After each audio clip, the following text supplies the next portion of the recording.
La mañana y los saludo a Luis Majul en este lunes, arranca la semana, lunes 23 de junio. ¿Cómo estás, Luis, querido? Hola, buen día para todos. ¿Cómo les va? Qué frío que hace, ¿no? En este momento la temperatura es de 5 grados, pero la sensación térmica me parece que está Más abajo. mucho más abajo. No sé a cuánto llegó ya. Y hoy llegó a 0 grados. 0, medio grado estaba aproximadamente a las 6 de la mañana. Los venía escuchando desde muy tempranito. ¿En dónde nevó y en dónde no nevó? ¿En dónde hubo agua, nieve y en dónde hubo solamente agua o lluvia? La máxima para el área metropolitana de Buenos Aires hoy es de 9 grados. En Morón, por ejemplo, la sensación térmica en este momento... Por favor, a ver los que maneja producción, empiecen a darme sensación térmica y temperatura en diferentes zonas de la ciudad de Buenos Aires y del AMBA. A ponerse una pila, dale. En Morón, 0,8 grados de sensación térmica. Montegrande, menos 1,5 grados. En Merlo, no sé cuánto, menos. 1 grado bajo cero. Nevó. En Pilar, 1 bajo cero, perdón. Nevó en Pilar, nevó en Escobar, nevó en Tigre, nevó en José Cepaz. ¿Pero nevó posta? Y mirá, ahí en los canales de noticias se están reflejando los videos. Nuestros amigos también dejaron varios videos que pusimos al aire. Lo vi. En Tigre, 0,8 grados. Menos 0,8 grados de sensación térmica. Gracias. En Morón también, exactamente igual. Y llegó a haber agua-nieve lo más cerca de la ciudad de Buenos Aires en Caseros, que es 3 de febrero, que está pegado a la General Paz. Pero en la capital, algunos decían que vio agua-nieve. Yo te digo, cuando salimos de la cornisa, caía un agua distinta. No sé, ¿viste cuando en el más auto sólida, no se mueve? Claro, un más poquito sólida. No era nieve. ¿Y el viento? Mamita. Qué frío. Se esperó ráfagas de vientos que llegaban a los 90 grados, a 90 kilómetros por hora, perdón. 90 kilómetros por hora de viento. Nuestra encuesta en el chat del Observador, en el chat de YouTube. Se registran leves nevadas en zonas del conurbano bonaerense. ¿Nevó en tu localidad? Sí, increíble, es una opción. No, pero hace mucho frío, es otra opción. No sé. Es la tercera opción. A ver. No, pero hace mucho frío. ¿Viste? Cuando te agarra el primer frío, te parece que no vas a tener más la vida más o menos apacible que tuviste hasta hace 5 minutos, ¿no? ¿Eso dónde es lo que estamos viendo ahora en la pantalla del Observador? Ese me parece que era el de en Escobar era, ¿no? Me parece que es Escobar, sí, cerca de la Panamericana. Bueno. El gran tema, el clima y la temperatura por un lado. ¿Sí? Que estás viendo ahora, si nos seguís por YouTube, es General Rodríguez. Mirá vos. Zona más, más abierta, una calle de ripio, en medio de casas quintas. ¿Ripio o tierras eso? Bueno, me pareció. Y el otro gran tema es la guerra en Medio Oriente, ¿no? Trump dijo que Estados Unidos causó daños monumentales en las instalaciones nucleares iraníes e Israel atacó más objetivos estratégicos. Estoy leyendo una nota de La Nación. Aseguró Trump que dieron en el blanco y que las 3 plantas fueron destruidas, las 3 grandes plantas que atacaron. El ejército israelí apuntó contra 6 aeródromos militares en el oeste, este y centro de Irán para, abro comillas, consolidar la superioridad aérea. Hay una nota muy interesante de María Julieta Rumi en La Nación sobre el impacto en la economía. Israel e Irán advierten que el conflicto impactará en los activos argentinos y el riesgo país. Otro título de La Nación es Miga. Tras el bombardeo de instalaciones nucleares, Trump no descartó un cambio de régimen en Irán. Yo les recomiendo algo. Para quienes les falta información o necesitan más información, porque es un tema muy complejo, léanse la nota que está en La Nación de Washington Post, titulada La intransigencia de Teherán. Irán cometió un grave error de cálculo y ahora está pagando un precio muy alto. ¿Por qué es indispensable su lectura? 7 minutos de lectura tiene esto. Primero porque cuenta el origen de todo esto. ¿Cuándo comenzó esto? Bueno, comenzó el 7 de octubre de 2023, y se considera un efecto rebote de los ataques de ese día de Hamas contra Israel. Dice el Washington Post que ese día, el 7 de octubre de 2023, y yo creo que es correcto el análisis, va a ser recordada igual que el 9 de noviembre, el día de la caída del muro de Berlín en 1989, el 11 de septiembre, el día de los ataques terroristas contra Estados Unidos en 2001, y obviamente el 7 de octubre de 2023 será recordado como uno de los momentos bisagras de la historia que marcan un antes y un después. Lo que quiso hacer Hamás es destruir Israel, pero contra lo que deseó, lo que terminó generando fue una cadena de acontecimientos, estoy leyendo parte de la nota, que terminaron destruyendo el poder de Irán en toda la región. En los más de 600 días pasados desde aquel ataque, gran parte de la franja de Gaza fue arrasada y murieron más de 50.000 palestinos.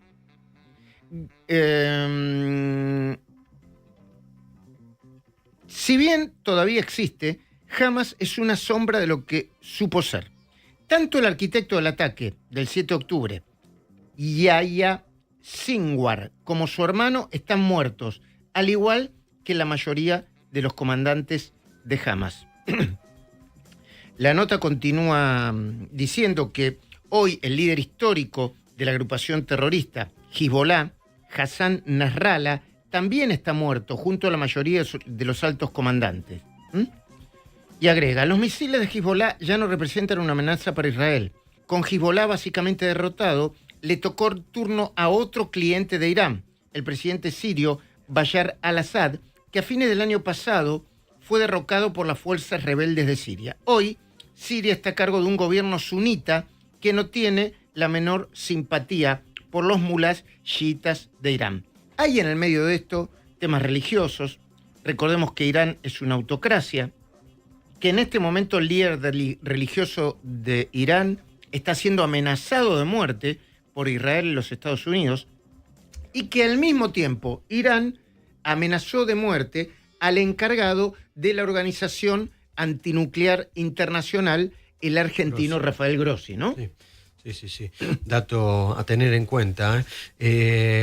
Todas las implicancias además que tiene esto con la Argentina. Hoy hablábamos con el analista internacional Muki Tenenbaum, que decía, mira, la verdad que lo que opine el gobierno argentino es irrelevante para el conflicto internacional. Obviamente a Israel emocionó las palabras de Javier Milei, pero sí es relevante para posibles ataques de células dormidas o de ataques terroristas por los antecedentes que tiene la Argentina, ¿no? Embajada de Israel por un lado y la sede de la AMIA por el otro. Continúo compartiendo algunos conceptos que tiene esta nota de Washington Post que sirve y mucho para entender lo que está pasando. Dentro de un ratito te digo que tenemos muchas cosas lindas para sortear. Los ataques aéreos israelíes del 12 de junio decapitaron a la cúpula militar de Irán y destruyeron sus defensas aéreas. El objetivo de Israel era detener o al menos frenar significativamente el programa nuclear iraní. Lo consiguió junto con los Estados Unidos. Y este objetivo está cada vez más cerca de concretarse después de la trascendental decisión del presidente Donald Trump de emplear, escuchen bien, bombarderos furtivos B-2 norteamericanos armados con bombas antibúnkeres de 13.600 kilos y misiles cruceros Tomahawk para atacar las tres principales instalaciones nucleares de Irán: Fordo, Isfahán y Natanz. Estos nombres nos van a empezar a resultar familiares. Igual que el nombre del estrecho de... ¿Cómo se llama el estrecho? Ya te digo. Hormuz. Del estrecho de Hormuz. Por donde pasa el 20 a 30% del crudo y del gas licuado que se consume en todo el mundo. Bueno, ¿cuánto aumentó el precio del crudo? Ahora lo vamos a chequear. 5%. Pero 5%. 5 y 10%. Dicen que no es mucho todavía. Dicen que no es mucho de acuerdo a cómo evolucione el conflicto. Y hablando de conflicto, esta nota del Washington Post tiene cosas muy interesantes. Hay varias verdades en la guerra. Uno, se sabe cuándo empieza, pero no cuándo termina. Cuando un bando cree que está ganando de manera contundente, puede suceder un episodio no esperado o inesperado que lo da vuelta. Como por ejemplo lo que pasó en octubre de 2023. Dice, por ejemplo, el análisis. Irán cometió un garrafal error de cálculo al demorar las negociaciones, primero con el presidente Joe Biden y luego con Trump, sobre un acuerdo nuclear que reemplazara el que Trump imprudentemente abandonó en 2018.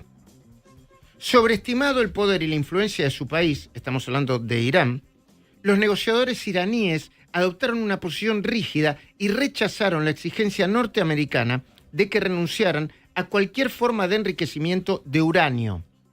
Incluso mientras negociaban con los Estados Unidos, los iraníes siguieron enriqueciendo uranio a niveles casi aptos para la fabricación de armas, lo que hizo sonar las alarmas en Jerusalén. Pensaron que podían salirse con la suya. Se equivocaron. Ahora sus principales complejos nucleares, construidos con un enorme costo a lo largo de décadas, quedaron seriamente dañados. Bueno, según la información de inteligencia norteamericana e israelí, Irán estaba a 15 segundos prácticamente de tener las bombas atómicas para destruir Israel. Por eso el ataque, que no fue un momento, algo impensado por Donald Trump. Estaban teniendo negociaciones con Israel desde hace semanas y semanas en absoluto silencio. Muy bien, quiero recordarte, antes de que empecemos a desarrollar el programa con la primera entrevista que vamos a hacer, que se trata de Luis Quiñones, piloto en los Estados Unidos. Ayer estuvo en Especial Domingo por La Nación Más.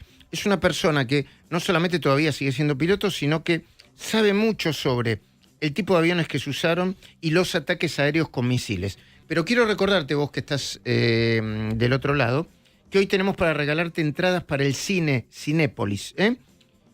Y te proponemos que nos digas y que nos propongas. Con este frío es mejor quedarse en casa ¿para qué?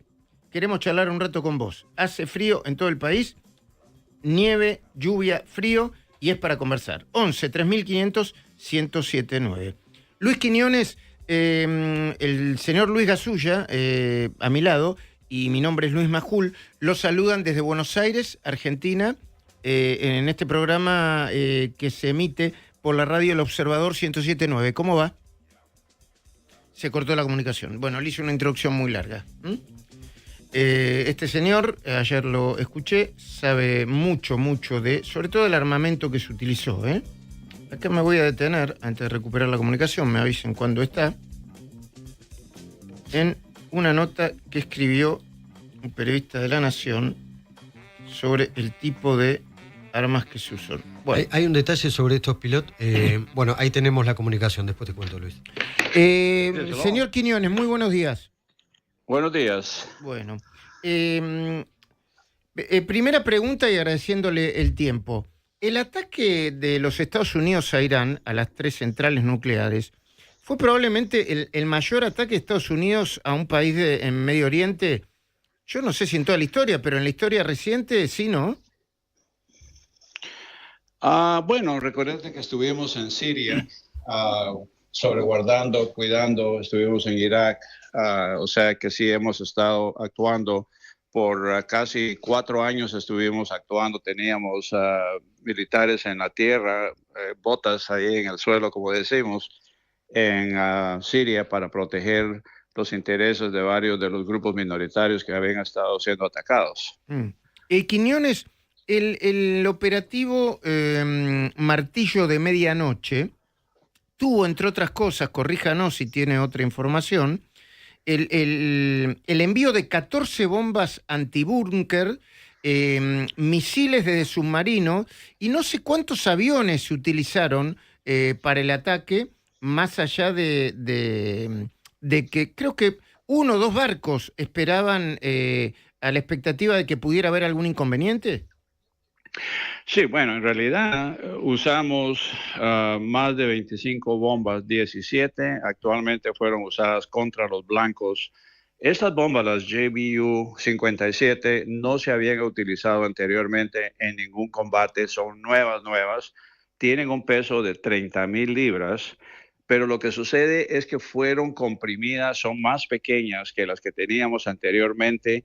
Irán esperaba que se usara una de las bombas antiguas que son enormes y tienen que ser llevadas por un avión de carga como un C-17, un C-130, que son lentos y además de eso no son maniobrables y se exponen porque no pueden evadir el radar, mientras que el B-2 sí evade el radar, no es maniobrable como un avión de caza, pero el que tiene la capacidad no solo de evadir el radar, porque los radares no reciben la señal, además de eso tiene un montón de sistemas contraofensivos que prácticamente lo eliminan de los radares.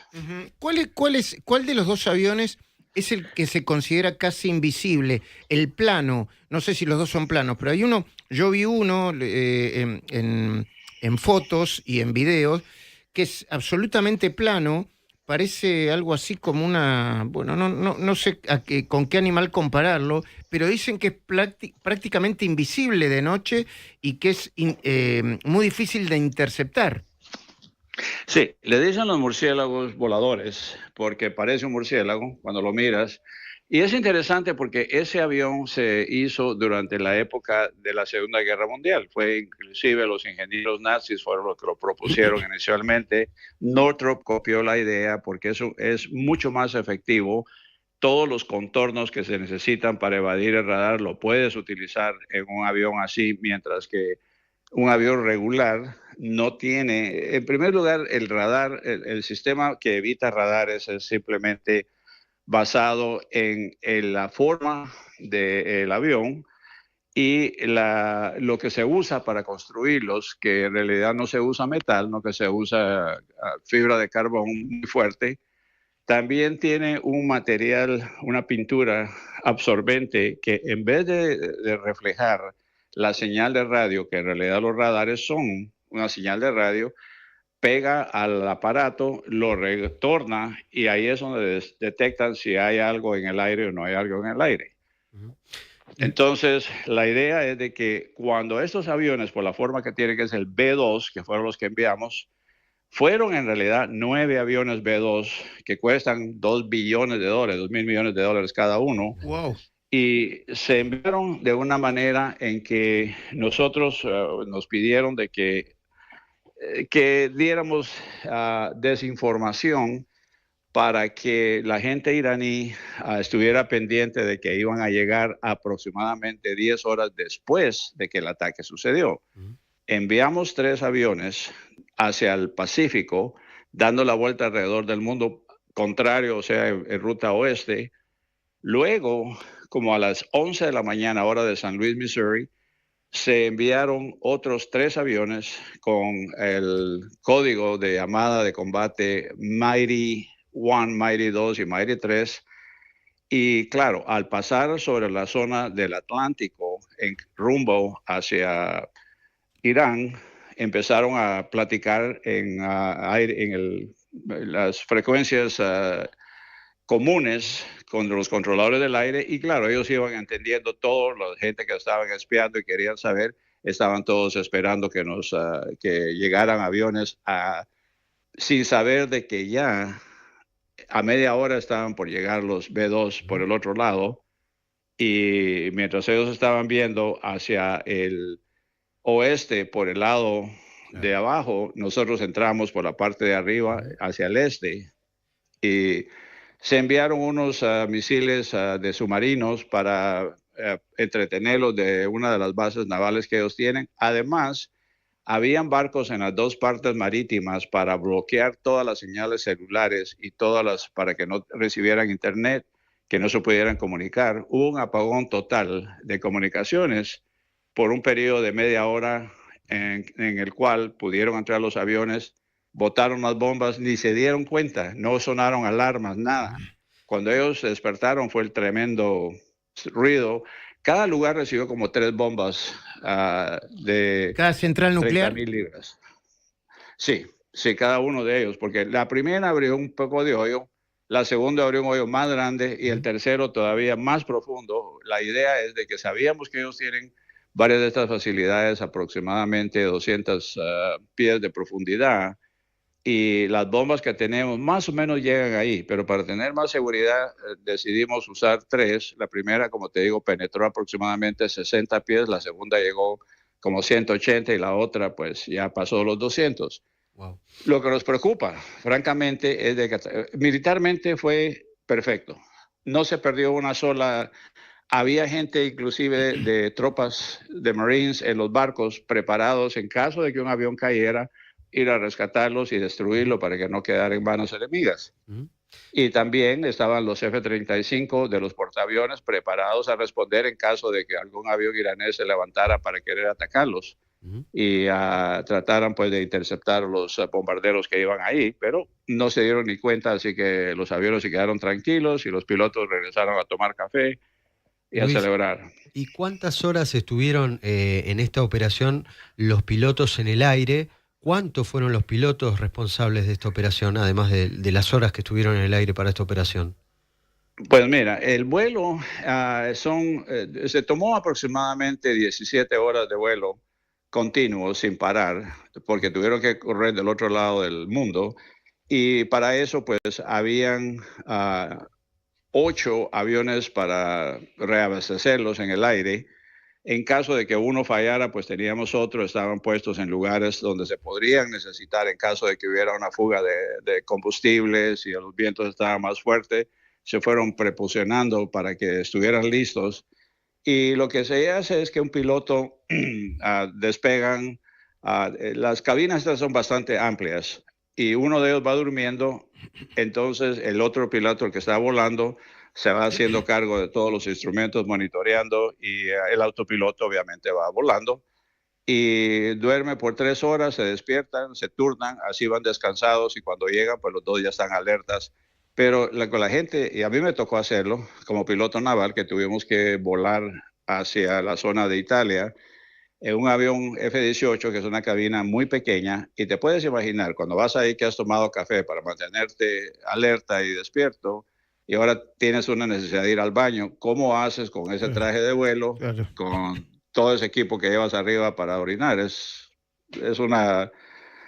No es un viaje de placer, de seguro. No, entiendo. Bueno, Quiñones, usted como piloto en Estados Unidos y experto en aviones y ataques aéreos con misiles, ¿cómo cree que va a seguir esto? Mira, nos preocupa muchísimo porque J.D. Vance, el presidente, dijo el sábado de que no se logró el objetivo, a pesar de que fueron volados los topes de las montañas. El problema es de que normalmente queda una cantidad menor, aunque fueran 2 onzas de material radiactivo, se descubren. Y lo que nos preocupa en este caso es de que a pesar de que teníamos la capacidad, los radares, los satélites no lo descubrieron, mandamos drones, no descubrieron ninguna radioactividad, enviamos tropas, fuerzas especiales que bajaron, fueron con detectores, no encontraron. Los israelitas también no creían en los resultados, mandaron sus propias tropas, no encontraron. Y como dijo J.D. Vance, el presidente, el sábado, de que desafortunadamente no hay evidencia, que van a tener que reverificar si se dañó o no se dañó. Puede ser de que el golpe fue tan duro de que todo se enterró y no quedó ni siquiera oportunidad de que saliera un poquitito de aire contaminado en toneladas y toneladas de tierra y piedra que quedaron soterrados. Pero si no es así, hasta que no estemos seguros, va a seguir la posibilidad de que esta gente ha guardado los medios para seguir desarrollando un arma nuclear. Y eso significa continuar las operaciones militares, lo que es muy preocupante porque Rusia, Medvedev, el expresidente, ya advirtió de que hay 4 países dispuestos a darles las cabezas nucleares a Irán para que ellos se defiendan. Y además dicen que no es justo de que solo un país tiene bombas nucleares, en este caso Israel, cuando las Naciones Unidas han dicho de que nadie puede tener bombas en esa región. Entonces, si la tienen uno, pueden tenerla los otros. Si no, entonces estamos siendo hipócritas, como dijo el presidente ruso, y quien quiera, Turquía. Y la otra cosa que está muy fea es el factor de que se está peleando Katz, el ministro de Defensa, con Erdogan, el presidente de Turquía. Se han estado insultando y lo amenazó, que dijo que después de Irán, Israel podría tomársela contra Turquía y atacarlos. Y como le dijo Erdogan al presidente turco, tú no te estás metiendo con un país como Irán. Recuerda que nosotros tenemos una historia de gente muy aguerrida y brava, y tenemos un equipo mucho más avanzado que lo que tienen los iraníes. Así que no crean que va a ser algo fácil para ustedes. Estamos dispuestos a enfrentarlos cuando quieran. Ese es el problema, que esa retórica. Entiendo. Luis Quiñones, piloto en los Estados Unidos, muchísimas gracias por atendernos. Siempre un placer. Bueno, ahí estaba, con mucha información. Sé que obviamente debe trabajar para algún área de los Estados Unidos. Muy interesante. Y sobre todo el operativo de engaño, ¿no? Cómo fueron engañando a la inteligencia iraní. A ver, compartimos algunos títulos de Clarín. Maniobras distractivas, secretos, engaños, una espera en su club de golf. ¿Cómo planeó Trump el bombardeo para atacar a Irán? Previamente al ataque, Donald Trump había estado varias horas jugando al golf, sí. Exactamente. Y seguía, monitoreaba, después pasó a una sala especial donde dio las órdenes. Muy bien, y el otro gran tema, nevada en Buenos Aires, se cumplió el pronóstico para el conurbano, ¿en qué localidades cayó copos de nieve? Ahora lo vamos a repasar. Y hay un señor hablando en el noreste del conurbano, en 58 años nunca había visto la nieve. Esto me llenó el corazón. La emoción de los vecinos de la provincia. Es un vecino de Escobar que mandó un video que se volvió viral. Lu Gutiérrez, muy buenos días. ¿Cómo estás vos? Hola, buen día, Luis. Luis. Vas a tener que laburar mucho. Buen día, Luis Gasulla. ¿Cómo va? Muy bien. Todo tranquilo, con mucho frío. 5,2 la temperatura actual. Pero ¿sabes cuánto de sensación térmica? ¿Cuánto? 1 grado. Ok. Así que está muy fría la mañana en la ciudad de Buenos Aires. Encima está mayormente nublado, no hay sol que hoy nos pueda dar un poquitito de calor. Y van a haber lluvias aisladas durante esta mañana y muy ventoso durante la tarde. Bueno, ¿en qué lugares cayó la nieve según la información que estás manejando, querida Lu Gutiérrez? Estaba mirando en Escobar un video, justo lo nombraba Luis recién, del señor que cuando vio nevar, salió a filmar y lo que dijo fue también que agarró un copito de nieve y lo atesoró en su freezer. Me dio un poco de ternura, en 58 años lo había visto nevar y cuando lo vio... Bueno, ahí fue a agarrarse un souvenir, digamos, de la nieve. La producción nos está informando minuto a minuto. Hay que ir con información circular. Por ejemplo, ahora en la Patagonia, en el Cerro Bayo, una térmica de -4,5 grados. ¿Me entendés? En Sierra de la Ventana creo que era -1,5. ¿no? Malargüe, norte de la provincia de Mendoza, era uno de los lugares más fríos hoy de la Argentina. ¿En dónde? Malargüe, al norte de la provincia de Mendoza, que vos la conocés muy bien. Ahí al norte. Qué lindo. Malargüe no conozco tanto. Yo pasé por algunas veces. Todo Mendoza es muy lindo. Escuchame una cosa, le vamos a pedir a quienes nos están escuchando y quienes nos están viendo que nos digan qué temperatura hay en el lugar desde donde están escuchando la radio y cuál va a ser la máxima y la mínima, y que también nos digan si nevó o no nevó. 11 3500 1079 es la línea de mensajes. Acordate que hoy tenemos para regalarte entradas para el cine. ¿Dónde estás y qué temperatura hay? Es la pregunta. Y también, si tenés ganas de decirnos, con este frío es mejor quedarse en casa para... Dale, así charlamos un ratito. Fede Flaur, muy buenos días. ¿Cómo estás vos? Buen día. El frío que tengo. De acá no me saca nadie hasta las 4 de la tarde. De acá me quedo sentado. Qué lindo. Acá está calorcito, hace mucho frío. Acá está Camperita hermoso. esa, ¿no? Cángele, ¿no? Todo cángele. No, la compré. ¿La compraste? En la ¿Te calle gastaste? Avellaneda hace un par de añitos. ¿Te gastaste unos manguitos? No te creas, ¿no? Bien, el brillo, ¿no? Brillantina. Bueno, ¿qué nos vas a hablar dentro de un ratito? Varias cosas. Una hermosa noticia.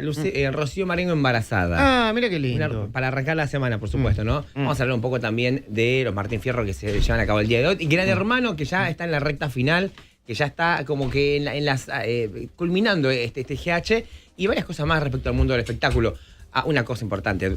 2 rubias enfrentadas. Laura Ufal versus Eliana Gercia. 2 pesos pesados. Muy bien, vamos a hablar dentro de un ratito de eso. Por supuesto. ¿Te levantaste tempranito a la mañana? Muy tempranito. A ver, ¿está para qué? ¿Para quedarte en la cama y hacerte un bollito? Hoy Sí, para una buena muchos a los que taza de conozco café con no leche. se querían levantar, Para mí está pura y exclusivamente pensamientos panaderos. Para Lástima que comer. las panaderías no abren. Bueno, algunas sí, Harina. pero digo, ay, full harina, Guiso, medialuna, chocolate, esas cosas, full harina. Un amigo me dijo. Andar ayer- en pijama por la casa. Sí, total. Te pones a hacer unas cosas pendientes de la casa. Chicos, ¿esto de a quién se le ocurre? No. ¿Y no pensaron en ir a laburar? No. Producción, Desde ¿no casa. pensaron en ir a laburar en vez de quedarse en la casa? ¿Vos qué vas a hacer Y ahora, aguante el Luisito? mañanero. Ahora, no, hay que preparar el programa de esta noche en La Nación Más a las 20 horas. ¿Pero qué de acá Bueno, te vas a tener la cabeza solamente en eso? Solamente ¿No vas a en volver a eso. tu Mira, casa? Luis, Hoy solamente. estás parecido a Pep Guardiola, querido No, Luis. pará, Sí. hoy es un día para. Ahora que me verdad. pongo ¿Qué a pasó? pensar, Pará. hoy es un día para ver el Mundial de Clubes a full. ¿Por qué? ¿Qué partidos hay? Ahora Y hablamos hoy con... se define si clasifica octavos el equipo de Messi, Ajá. se define si clasifica o no el Botafogo, el Atlético de Madrid, el Cholo Simeone. Hay partidos a las 4 y a las 22 horas. Acá, 8 partidos. Lu Gutiérrez, futbolera de ley, informa. de la primera hora. A las 4 de la tarde, Seattle Sanders PSG, también Atlético de Madrid y Botafogo. Y a las 10 de la noche, FC Porto y Al-Ahly SC. Y también el Inter Miami y el Palmeiras. Enseguida estamos hablando con Carlos Rucauf. Ayer Carlos Rucauf se paró con Hugo Machiavelli y Agustina Girón y desplegó un mapa y nos fue explicando minuto a minuto qué era lo que pasaba en cada uno de los países. De nuevo, el estrecho de, me tienen que hacer acordar hasta que lo internalice, el estrecho de, Nacho, Hormuz, no, es Hormuz. Hormuz. Y se pronuncia, no, y se pronuncia Hormuz, ¿no? Creo que se pronuncia Hormuz, es el lugar clave. ¿Por qué? Porque por ahí pasa, dicen, entre el 25 y el 28% del petróleo, y el gas que consume el mundo. Y el Congreso, digamos la legislatura en Teherán, votó por bloquear ese estrecho. Vamos a ver cómo siguen las negociaciones. Querido Luisito Basulla, no te aguantamos más, te mandamos un abrazo grande, enseguida me pongo a hablar con Carlos Rucau, te puedes ir a tu casa tranquilito, ¿sí? Un abrazo grande, Luis. No, abrazo grande para No. vos. ¿Querés decir algo? No. Que nos vemos esta noche. Bueno, ¿una cosita más? Que nos vemos esta noche. Bueno, una cosita. Bufandita, ¿eh? Y, Abrigate bien la pelada, y- por favor. ¿Cómo? Que se abriga ¿Y la un pelada gorrito? también. La pelada es fundamental. Sí, Sí. porque Gorrito, de verdad, capucha, en serio. sí, ¿no? ¿Tenés gorrito capucha? Sí. Tengo todo. Vamos. ¿Tenés capucha de piel de cachuego? cachorro? Como decían los... Tengo la bufanda, tengo todo. Del de Cruella de Vil, ¿no? Ah, sí. No sé quién dálmatas. decía, yo tengo una capucha de piel de cachorro. Carlita Ricciotti, muy buenos días, ¿cómo estás? Muy buenos días, Luis. Buenos días para todos. ¿Frío? Frío, sí. ¿Te levantaste con frío a la mañana? Sí. Está recontenta igual ella. Igual a mí me gusta, Ay, pero. claro. O sea, todos los extremos no Ok. están buenos, pero está lindo estar abrigadito. Me sí. haces un reporte junto con Lu Gutiérrez, además de todas las cosas que tenés que informar, de todos los lugares donde nevó, hubo Un cierre agua de la nieve. ventana ¿o no? estuvo. ¿Viste cómo nevó en cierre